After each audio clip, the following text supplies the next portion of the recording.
Oke, Assalamualaikum warahmatullahi wabarakatuh.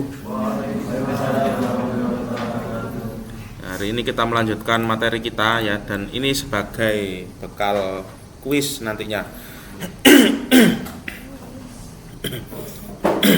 Nah, jadi saya butuh nilai satu kuis sama satu tugas. Ya, tentu saja UTS nantinya ya. Ini kuisnya saya buat take home ya. Jadi nanti selama libur, bukan libur ya. Ya libur tapi minggunya masih terhitung kuliah ya. Ya, jadi Senin Selasa ya itu masih masuk.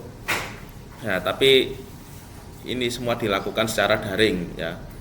Ya, tapi Rebu, Kamis, Jumat ya itu tanggal merah, tapi terhitung minggu perkuliahan.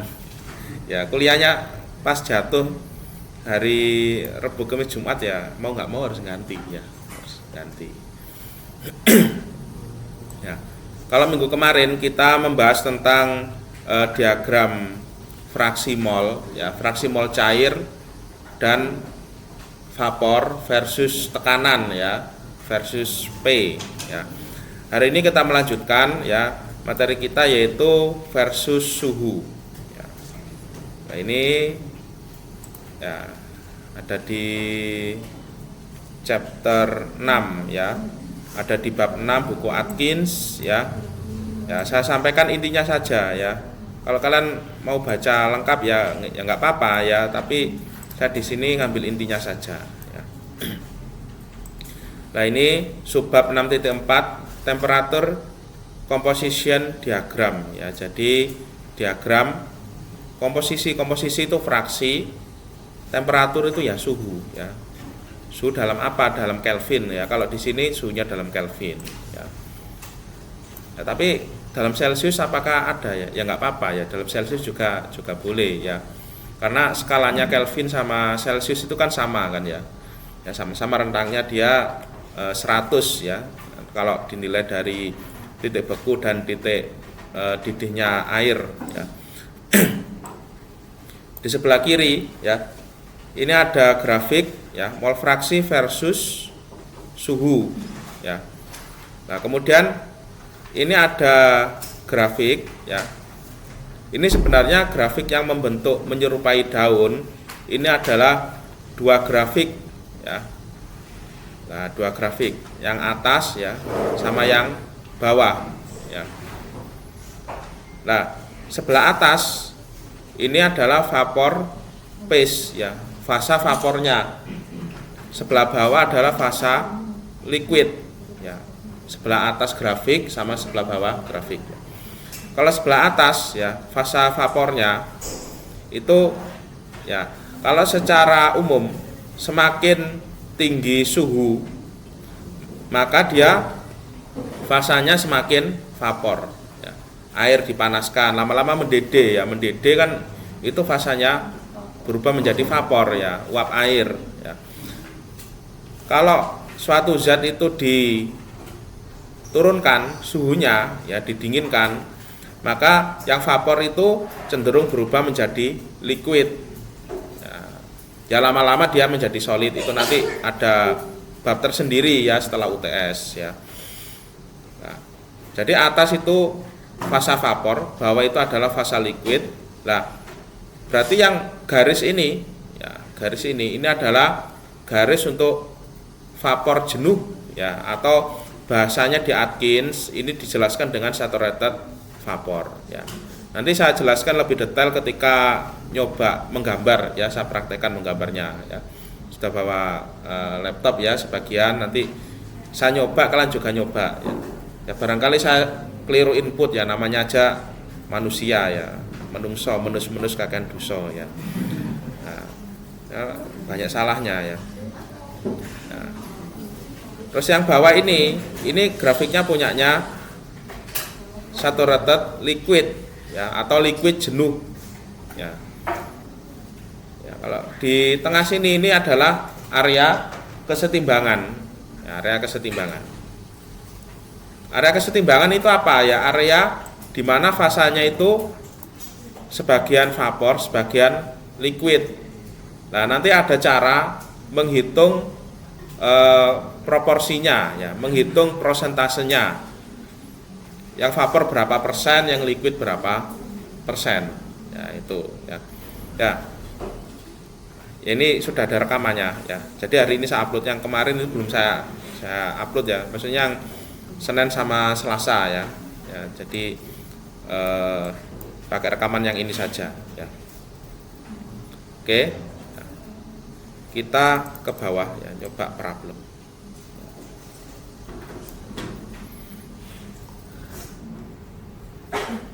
Ini exercise, bawahnya ada problem. Nah ini.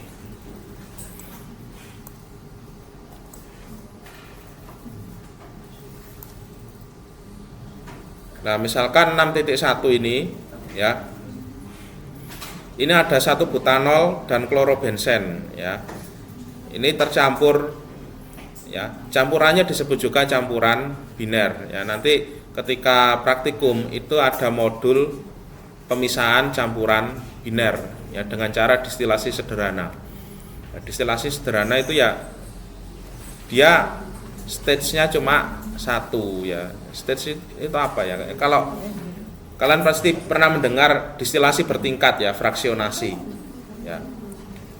Tiap tingkatan itu suhunya berbeda-beda ya. Nah, kalau distilasi sederhana ya dia nggak ada tingkatnya. Jadi cuma wadah yang digunakan untuk menampung campuran biner itu ya biasanya labu layer 3 ya, labu layer 2 juga bisa ya. Ya, kemudian ada kondensornya ya di atas ya agar uapnya itu ya berubah menjadi cair yang disebut juga dengan distilat ya. Nah, ini ada campuran 1 butanol dan klorobenzen ya. Berarti campurannya dia biner. Mol fraksi 1 butanol pada fase liquid X ya. Pada fase vapor Y ya. Jadi yang perlu dipegang ya. Kalau fasanya liquid itu simbolnya X, kalau fasanya vapor simbolnya Y. Ini selalu ya. Nanti di termo juga sama ya. Di termo itu ya, fraksi liquid X, fraksi vapor Y ya. Tekanannya 1 atm ya. Berarti dia sistemnya berada pada atmosferik ya. Ya ini adalah referensinya ya. H.arti gas ya dan kawan-kawan ini diambil dari data ini ya. Jadi ini data eksperimen ya. Kemudian ini diberikan data ya. Ini ada T dalam Kelvin ya, ini suhu. Kemudian ini ada X. X itu adalah fraksi liquid, Y itu adalah fraksi vapor. Nah, pertanyaannya fraksinya siapa? Fraksinya siapa? Jadi kalau pada proses distilasi ya, ada proses distilasi ya, segambar sederhana aja ya. Nah ini ya ilustrasi sederhana aja. Ini nanti ya, ini kondensor Liebig namanya ya.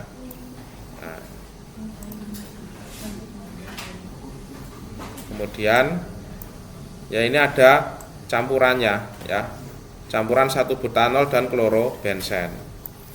Nah, ketika dia dipanaskan ya, ini hot plate ya, ketika dipanaskan maka yang menguap itu adalah komponen yang titik didihnya paling rendah ya. Titik didihnya paling rendah dia menguap duluan ya, menguap duluan ya. Ya melewati, ini kan labu layer 3, terus ini kondensor Liebig ya. Ya. Nah, yang menguap itu ya akan melewati kondensor ya. Nah, kemudian dia berubah menjadi cair ya.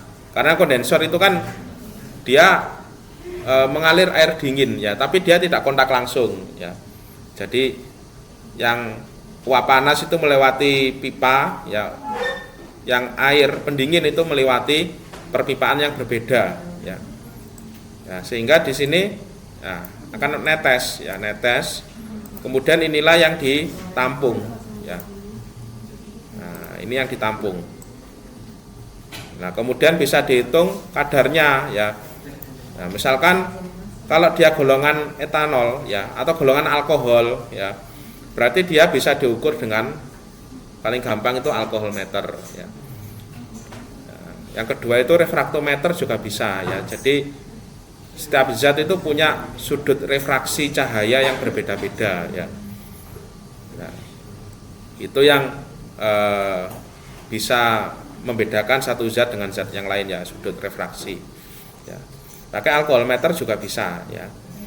Nah, ini berarti dia adalah senyawa yang menguap terlebih dahulu. Nah, berarti data ini yang disajikan ini adalah data zat yang menguap terlebih dahulu atau titik didihnya yang paling rendah ya. Ya, misalkan ada 100, satunya 90. Berarti ini punyanya yang 90 ya. Yang ini otomatis ya. Otomatis ya. Nah, kalau misalkan data ini zatnya titik didihnya lebih tinggi, apakah mungkin?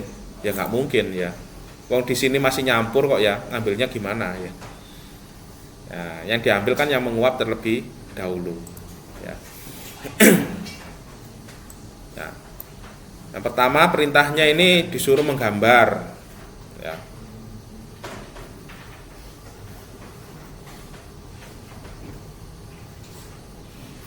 Ya, yang kedua ini pertanyaan ya, ini apabila fraksinya 0,3 ya, pada suhu berapa dia akan atau Bigens itu tepat mulai ya, tepat mulai menguap.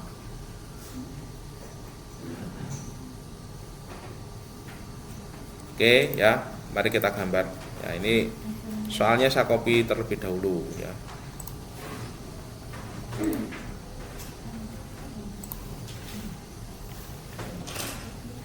Tuh, belum ke copy.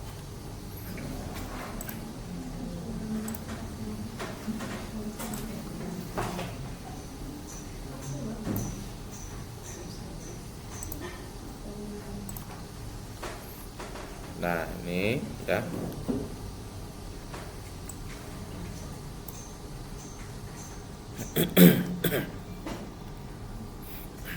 Nah, ini ya. Nah, maksud saya nanti kalau baca pertanyaannya biar tidak bolak-balik ya. Ya.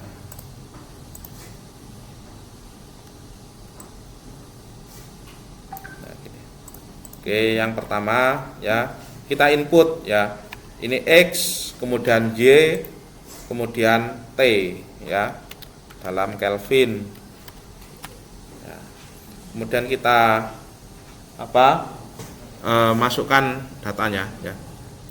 Ya, ini saya renggang 1 ya, ini saya kosongkan, nanti ini ada alasannya saya terangkan ya. Ya, tapi nanti setelah gambarnya selesai ya.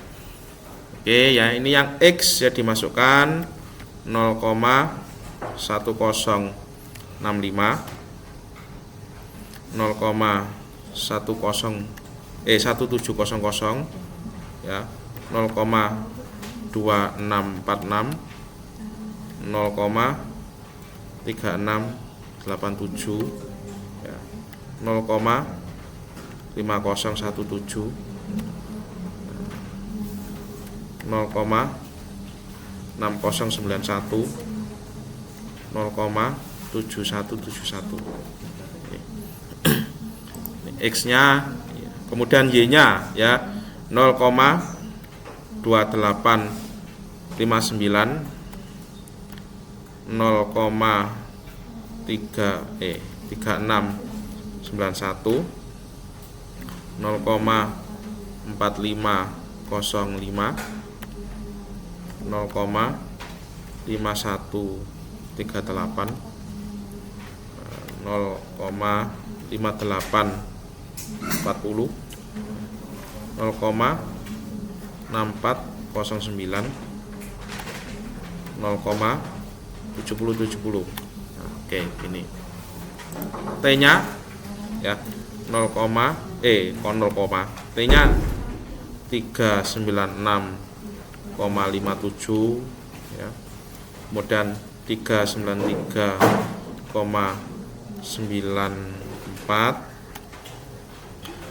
ya, 391,60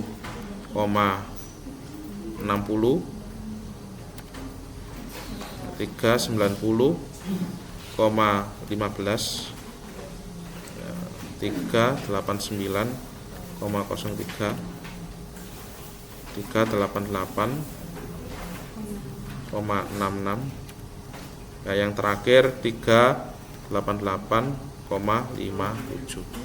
Oke ya, kita simpan terlebih dahulu ya biar nggak hilang.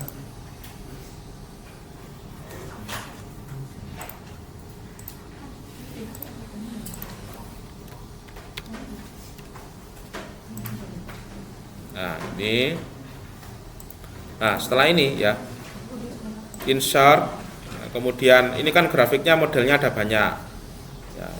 Pilih yang chart ya, yang scatter, ini yang titik dan garis ya.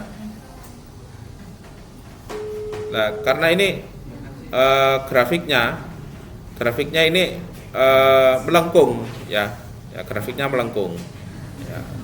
Dipilih ini ya. Nah, kemudian grafik scatter yang titik sama garis ya, itu bisa di input misalkan Y-nya 2 ya, X-nya 2 ya, 2 nilai maksudnya ya. Oke, kita input datanya, klik kanan select data ya, kemudian add ya, series name-nya apa ya, misalkan XT ya, XT, dimana sumbu X-nya ya, X value-nya adalah ini ya, klik kemudian drop ke bawah ya, Y-nya ya, klik ini drop ke bawah. Oke ya. Nah jadi kemudian add lagi Y sama T, X value-nya adalah fraksi vapor, ini klik ya, tahan, drop ke bawah. Nah, kemudian Y value-nya adalah suhu, klik, tahan, drop ke bawah ya. Oke. Nah jadi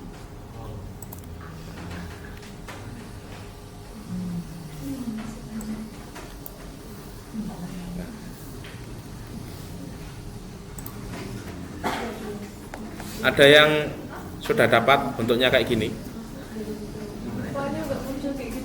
ya, nggak muncul.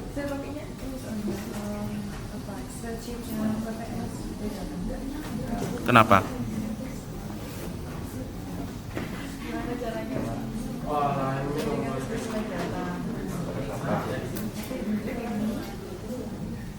Nah, sebagian besar sudah bisa ya gambarnya. Nah sekarang tinggal menambahi keterangan ya. Tambah keterangan ya, chart design ya, add chart element ya, aksis ya, aksis ini misalkan kita namai ya X apa ya, ya katakanlah 1 butanol itu komponen 1, klorobenzen komponen 2 ya, berarti ini X1 Y1. Ini kok agak abu-abu ya. Nah, kemudian sumbu Y-nya apa? Sumbu Y-nya itu adalah suhu ya, temperatur T ya, satuannya Kelvin.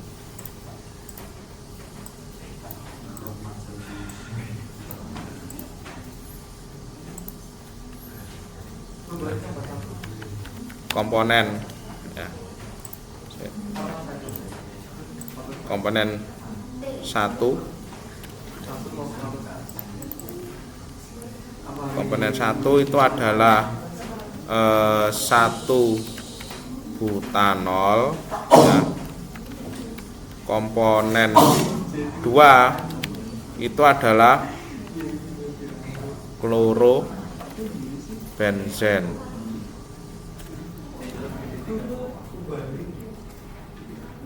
Nah, gini ya. Jadi ini grafiknya. Ini adalah punyanya komponen 1. Punyanya komponen 1.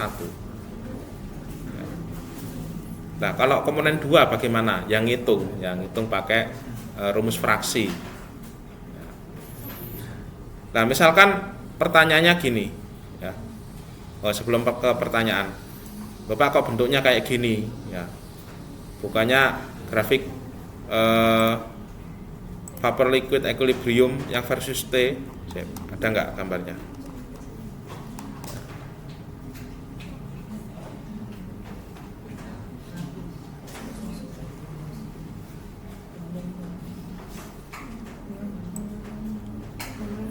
Nah, bukannya bentuknya kayak gini ya. Nah, kalau bentuknya kayak gini gimana? Nah, kalau bentuknya kayak gini berarti dia dipotong bagiannya aja. Ya. Jadi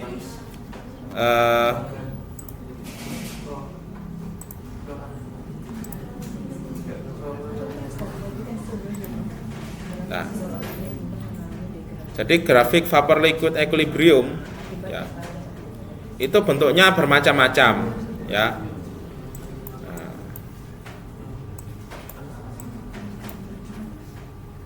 Bentuknya bermacam-macam. Ada yang bentuknya kayak gini, ya. Jadi seperti daun sempurna, ya. Kalau di buku Atkins, ya ada bentuknya kayak gini. Ada yang bentuknya itu kayak gini. Ujungnya itu, nah, ada yang bentuknya kayak gini. Nah, ada yang bentuknya itu menyerupai huruf S.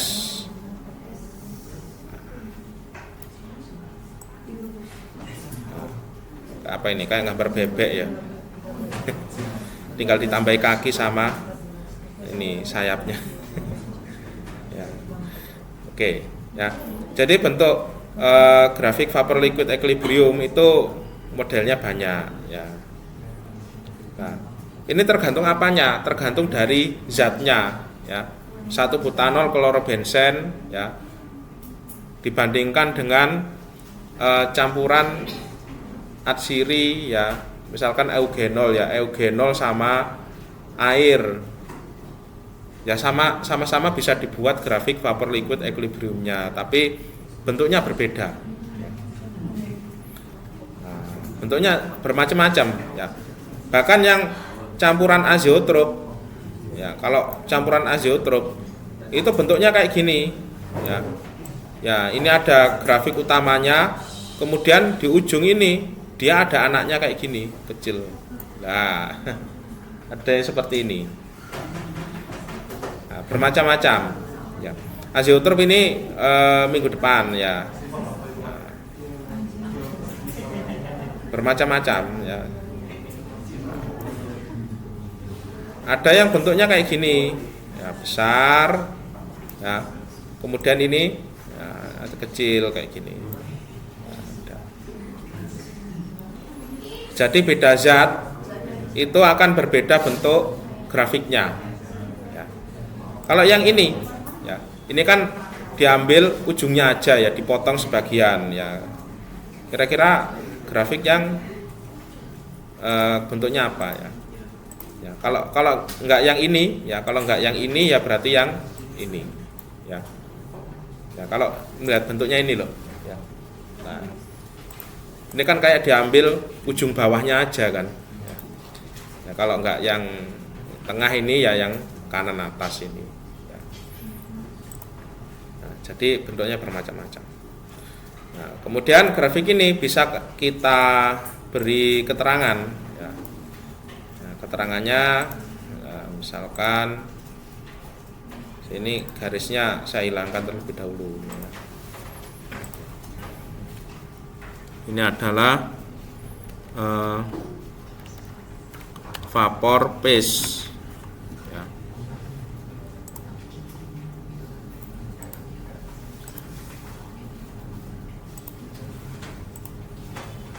Ini Ini adalah vapor phase.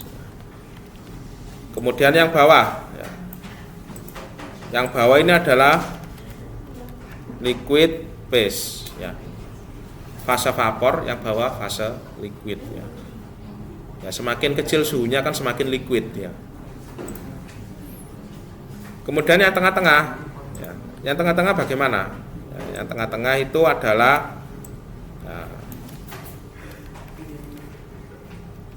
equilibrium, ya, atau kesetimbangan, ya. Kesetimbangan itu maksudnya apa? Ya, sebagian vapor, sebagian liquid, ya. Ini adalah area equilibrium. Nah, gini.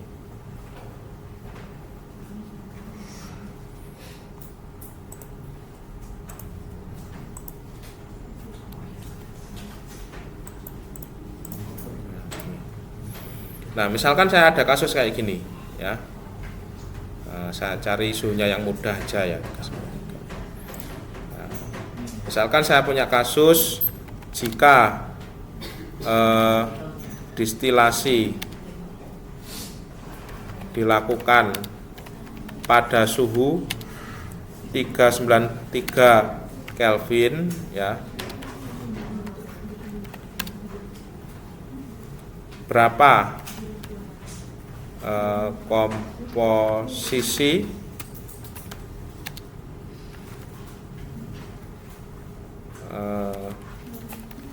masing-masing komponen pada setiap fase.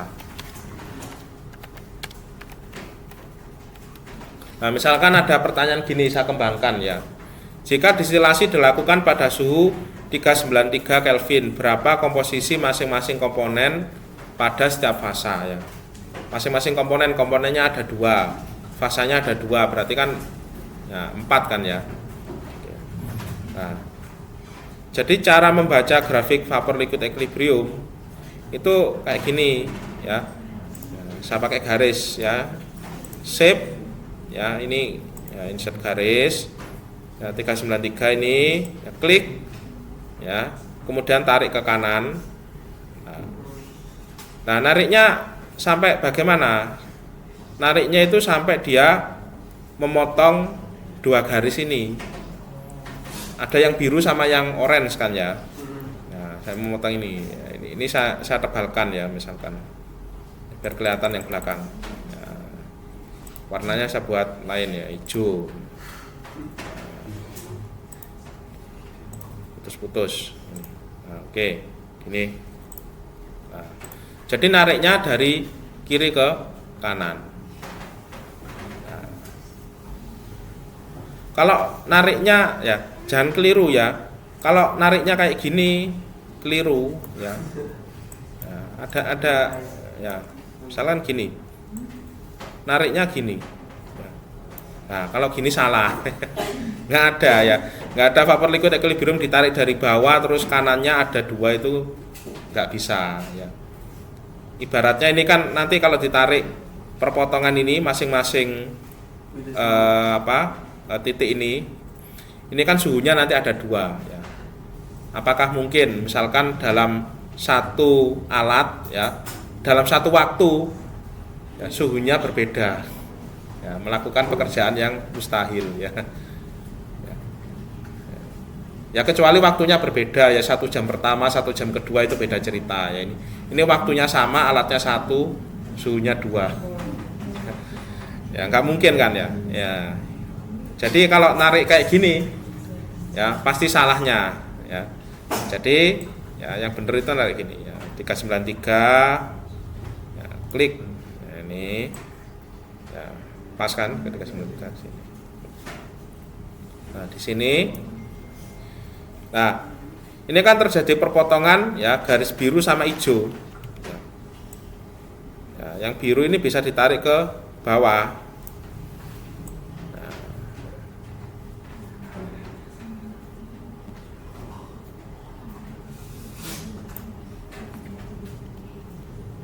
kira-kira ya, di sini. Nah, kemudian yang perpotongan antara garis hijau dengan orange ini juga bisa ditarik garis ke bawah.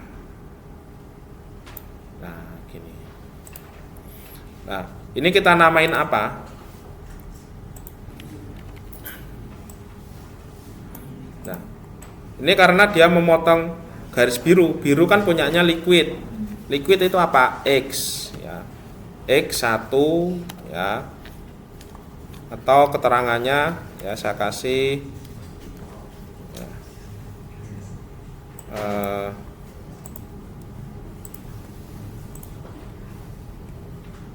kurang kecil. Ini adalah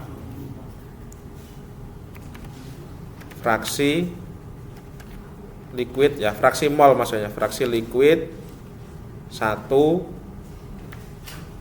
butanol ya.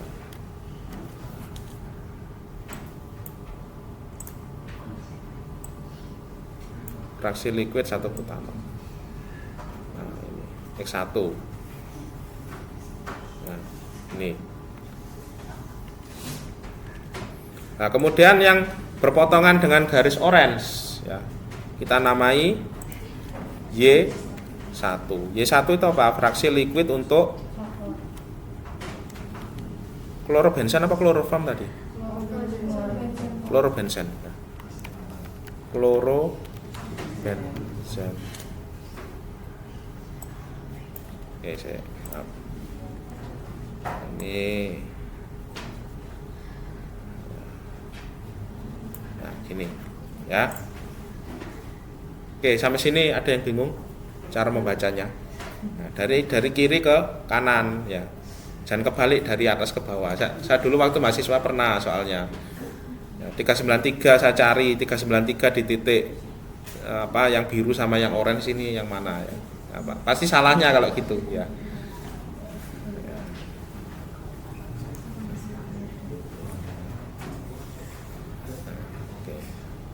Nah, kalau sudah ditarik gini, nah, pembacaan grafik ya biar mudah. Ya, biasanya grafiknya itu ditambahkan grid line, ya, garis milimeter itu loh ya, grid line, biar bacanya mudah. Ini kan, nah kotak-kotak kayak gini, nah, kotak-kotak gini, biar membacanya mudah. Ya, berarti X1 ya. X1. Oke, bentar. X1 nilainya berapa? Nah, ini kan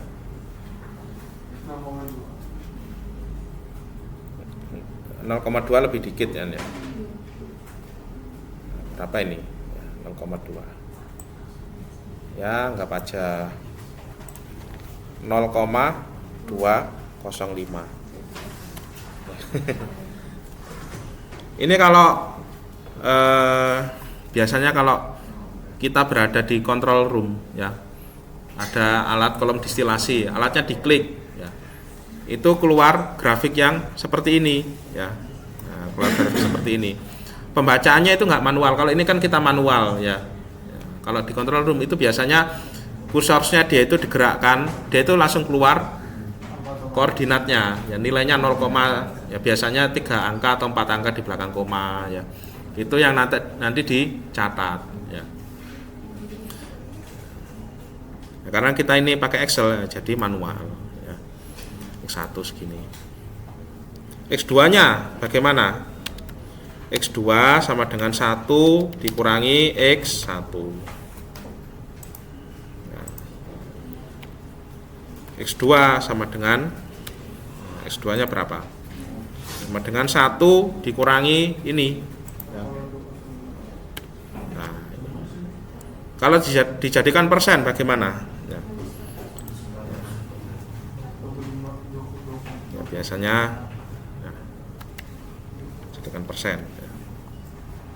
Nah, kalau di Excel biasanya kalau simbol kayak gini, kalau di enter error biasanya. Loh kan error. Biar nggak error bagaimana? Ya di awal ini ya di depan kasih tanda petik ya gini. Enter, loh kan nggak error, petiknya hilang ya. Nah, ini ya. Ini berarti jadi 20,5%.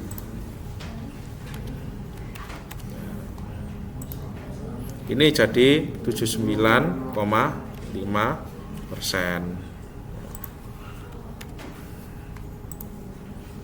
Nah, ini X1, X2, 1 butanol sama klorobenzen. Y1 berapa? Y1 ini dari grafik juga, ya. Y1 ini dari grafik. Ini, ya. Nah, katakanlah 0,4, ya. Ini kan Y1. Y1 sama dengan 0,4. Ya. Y2 bagaimana? 1 dikurangi Y1, maka Y2 sama dengan 1 dikurangi ini. Ya, kalau dirubah ke persentase, ya, ini sama dengan 40%. Ya, yang ini sama dengan 60%.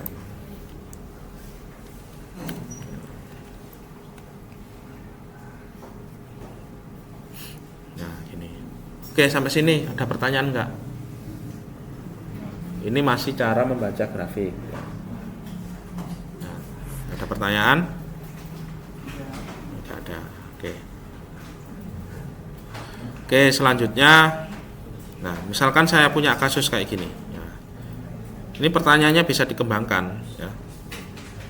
Nah, dikembangkan, misalkan pada fasa apakah titik-titik berikut ini, ya. Misalkan titiknya itu ada A, B, C, D sama E. Nah, ini misalkan saya punya kondisi kayak gini. Nah, grafik yang ini, ya. Nah, misalkan, nah, saya ada titik di sini.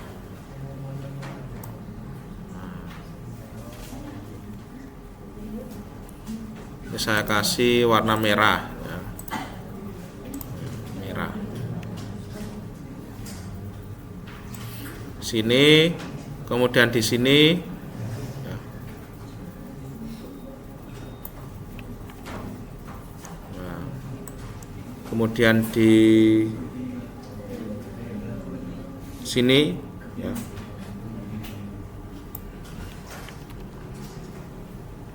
Kemudian di sini, kemudian di sini. Nah, ini misalkan saya namai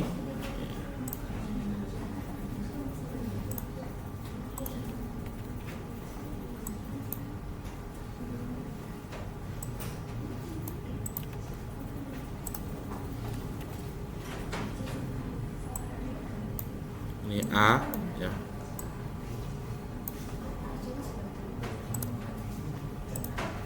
Ini A, ya. Kemudian ini B, B.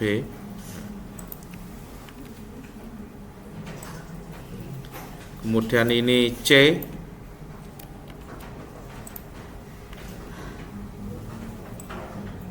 Kemudian yang ini adalah titik D. Kemudian yang ini adalah E, ya. Jadi ini, nah ini ada 5 titik, ya. A, B, C, D sama E, ya. Pertanyaannya pada fasa apakah, ya. Nah, ini ada A, B, C, D, E. Kita mulai dari yang A. Nah, titik A. Nah, titik A ini fasanya apa? Ya. Titik A ini berada pada liquid phase, ya berarti dia 100% liquid. Nah, jadi yang A, titik A, dia fasanya, lah ini ada istilah gini ya, kalau di Atkins nanti bisa kalian baca, ada istilah subcooled liquid. Tuh, ya ada subcooled liquid. Nah, subcooled liquid itu artinya apa? Subcooled liquid itu artinya dia 100% liquid ya, di bawah kondisi boiling point ya. Istilahnya itu dia di bawah titik didihnya ya, di bawah kondisi boiling point. Jadi namanya itu subcooled liquid ya, atau kalian sudah pernah dengar ya istilah ini ya. Subcooled liquid ya. Jadi dia 100% liquid di bawah kondisi boiling point ya, jadi semuanya cair ya. Kalau titik B ya, kita lihat titik B posisinya di mana. Nah titik B kan di sini, dia berada pada garis ya, garis biru ya. Berarti kan dia fasanya masih liquid tapi pada titik didihnya ya, masih liquid ya.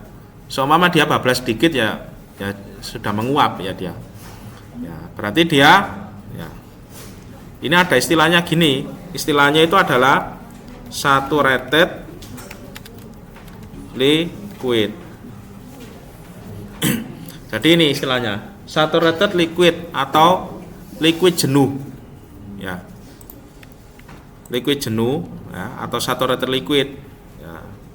Itu dimana kondisinya 100% liquid ya, berada pada kondisi boiling point. Atau nama lainnya apa? Ya,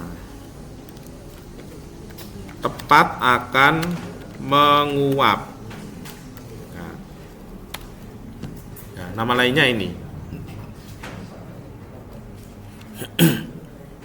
Ya, tepat akan menguap. Nah, kemudian titik C. Titik C itu apa? Ya, titik C. Nah, di sini titik C itu dia berada pada area equilibrium ya, area kesetimbangan. Area kesetimbangan itu kan campuran ya, sebagian liquid, sebagian vapor ya. Nah sekarang pertanyaannya gini, liquidnya berapa persen, vapornya berapa persen lah. Yang bikin repot kan itu ya, ya campuran Pak, liquid sama vapor ya, ya campuran tapi berapa banyak ya, banyakkan vapornya atau banyakkan liquidnya ya. Nah titik C ya, ini dia lebih dekat ke vapor atau ke liquid. Nah berarti banyakkan vapornya ya. Kalau titik C ini saya geser ke sini ya. Nah saya geser ke sini misalkan ya, dia kan lebih dekat ke liquid, berarti banyakkan liquidnya. Jadi secara visual kan mudah ya, nah, penampakannya mudah. Nah, tadi kan kira-kira di sini. Ya. Berarti titik C, ya, ini berada pada kondisi kesetimbangan liquid,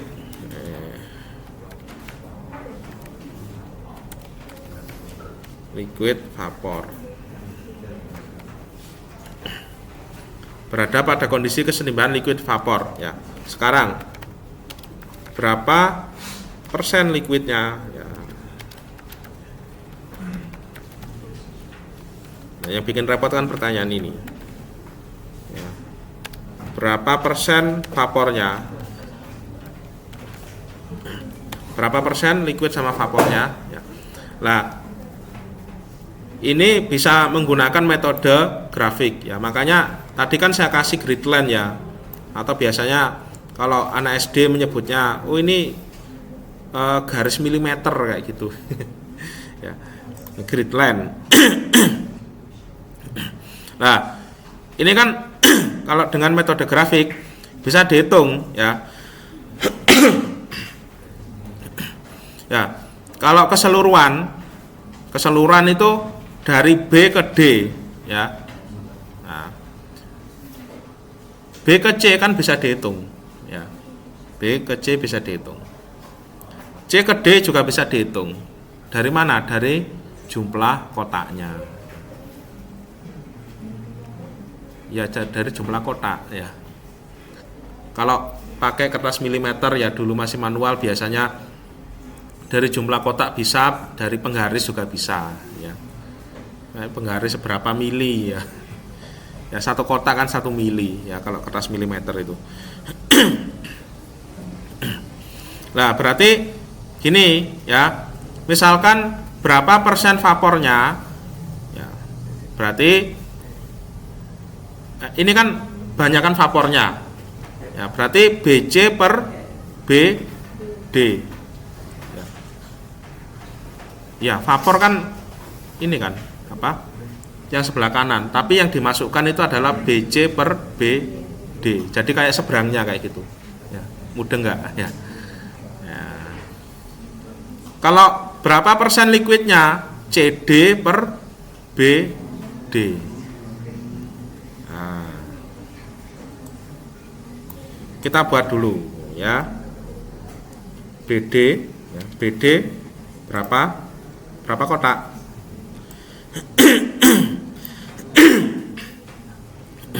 Sini ke sini berapa nih? 10 ya. Nah, 10. BD sama dengan 10 kotak. Terus BC kok AC? BC berapa kotak?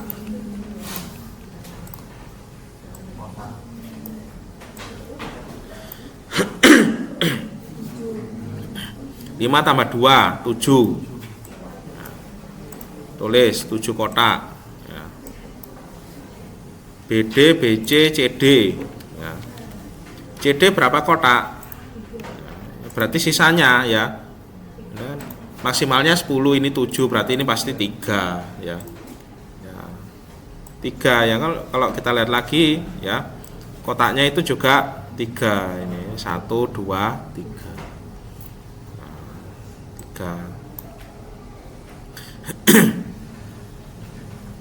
Nah, sekarang kita menjawab pertanyaan ya.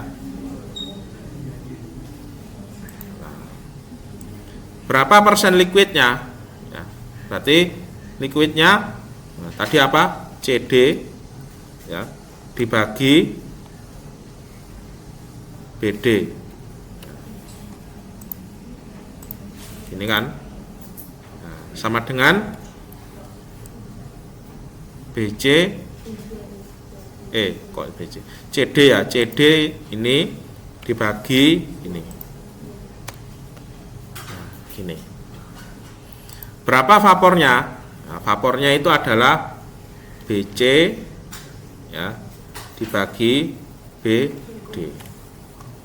Ya, ini sama dengan ini bagi ini. Nah, udah. Ya. Berarti ini ya kalau dijadikan persen ya tinggal diubah aja ya. Nah, berarti ini 30% ya. 30% itu adalah vapor. Liquid ya. Ya, liquid. 70%-nya adalah vapor. Ini aja kan metode grafik. Nah, ini metode grafik. Nah, cara ngoreksinya bagaimana? Nah, cara ngoreksinya nah gini. Loh, ini titiknya lebih dekat ke vapor. Berarti persennya seharusnya lebih besar yang vapor. Ya. Apakah benar persennya lebih besar yang vapor? Nah, vapornya 70, liquidnya 30, besar yang vapor kan. Nah, cara ngeceknya gitu. Nah, ternyata seumpama ya, kalian menghitung ternyata loh kok besar yang liquidnya, ya berarti rumusnya kebalik ya. Rumusnya liquid kalian taruh di vapor, rumusnya vapor kalian taruh di liquid ya. Nah, jadi cara ngoreksinya gitu ya. Lebih dekat kemana ya titiknya? Lebih dekat ke vapor ya berarti ya dia dominan ke vapor ya. Ada pertanyaan sampai sini?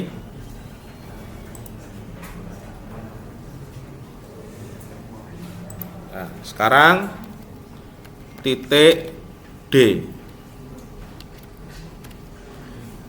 Ya. Titik D. Nah, ini. Titik D ya, dia terletak pada garis orange ya. Ini adalah garis vapor. Berarti namanya apa? Namanya itu adalah saturated vapor. Saturated vapor itu artinya apa? Saturated vapor artinya dia 100% vapor ya, pada kondisi boiling point ya. Boiling point itu titik di D ya, kondisi mendidih itu boiling point ya. Saturated vapor ya. Nah, kalau E ya, E ini dia terletak pada vapor phase ya. Dia pasti 100% pasti vapor ya. Cuma dia berada pada di atas titik boiling point-nya ya. Berarti namanya apa? Ya, titik D. Titik E ya, titik E dia namanya adalah superheated ya, vapor. Superheated ya. Superheated vapor. Nah, ini kalian mengenal beberapa nama fasa ya. Ini namanya nanti dipakai terus ya sampai termo ya, sampai termo itu dipakai terus ya. Nanti kalian akan banyak berjumpa dengan steam tabel misalkan ya, ketemu istilah saturated, superheated, bedanya apa ya. Ya bedanya superheated itu di atas kondisi boiling point-nya ya. Nah, ini 100% vapor ya, di atas kondisi boiling point. Nah, ini ya.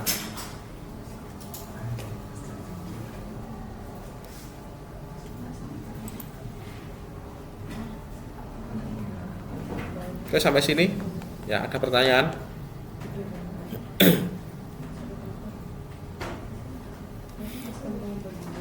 Nah, jadi ada beberapa istilah kondisi ya, subcooled liquid, saturated liquid, kesetimbangan liquid vapor, saturated vapor, sama superheated vapor. Di atas superheated vapor apakah ada? Di atas superheated vapor. Superheated vapor itu kan istilahnya uap air ya. Dia wujudnya sudah uap ya. Kalau dipanaskan terus jadi apa? Uap air. Ya, superheated vapor itu suhunya ya, kalau air mendidih kan 100 derajat Celcius pada tekanan 1 atmosfer ya. Ya, superheated vapor itu suhunya ada yang sampai 500 ya. Ya, steam tabel itu ya. Tentu saja dengan suhu sekian itu tekanannya luar biasa ya, tekanannya pasti sangat besar ya.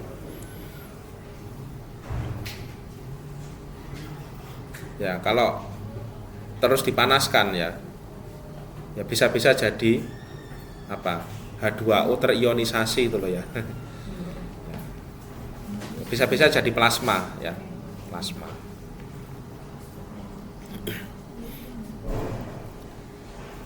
Nah, kalau subcooled liquid ya suhunya diturunkan terus ya lama-lama dia jadi solid ya. Nah, jadi es ya.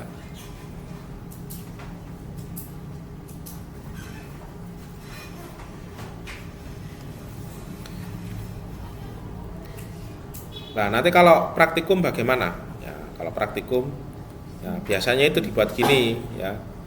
Ada campuran ya, campurannya ya lihat aja nanti ya. Misalkan paling gampang itu ethanol water ya. Ya, karena ethanol water itu titik didihnya itu kelihatan ya 78,5 sama 100 itu kan rentangnya jauh ya. Jadi grafiknya nanti nggak bulat ya. Ya, untuk pembelajaran dasar itu sangat kelihatan ya bedanya ya. Kalau di titik didihnya mepet ya 95 sama 100 itu grafiknya ini agak kurus dan bentuknya kadang aneh ya. Ya, jadi ethanol water paling gampang ya. Nah, biasanya itu suhunya divariasi ya. Nah, suhunya divariasi misalkan kelompok 1, 2, 3 ya, dan seterusnya. Suhunya digeser, misalkan digeser 2 derajat ya. Nah, antar kelompok suhunya bisa berbeda. Nanti misalkan ketika netes pertama ya, yaitu disebut tetesan pertama ya waktu ke 0 ya, tetesan kedua ya per 10 menit misalkan ya, bisa per 8 menit, bisa per 10 menit ya. Ya tergantung nanti kalian dapat variabel apa ya. Ya dibuat ya, semakin lama waktunya ya jumlah distilatnya semakin banyak ya. Ya kalau kalau etanol ya bisa diukur dengan alkoholometer atau refraktor ya. Ya bedanya kalau alkoholometer itu karena dia sistemnya celup ya, berarti kan kalau nyelup itu sensornya harus kecelup semua ya. Dia butuh distilat agak banyak. Kalau refraktometer 1 tetes pun bisa ya. Ya, diteteskan di alatnya ya, kayak ada kaca kemudian ditutup ya, itu bisa ya. Kalau dari sisi praktis lebih praktis alkoholometer ya, tapi kalau dari sisi ini sampelnya cuma sedikit ya, alkoholometer kan sampelnya harus butuh agak banyak ya, harus kerendam ya. Ya itu refraktometer lebih bagus ya. Tapi dua-duanya sama-sama akurat ya, sama-sama akurat.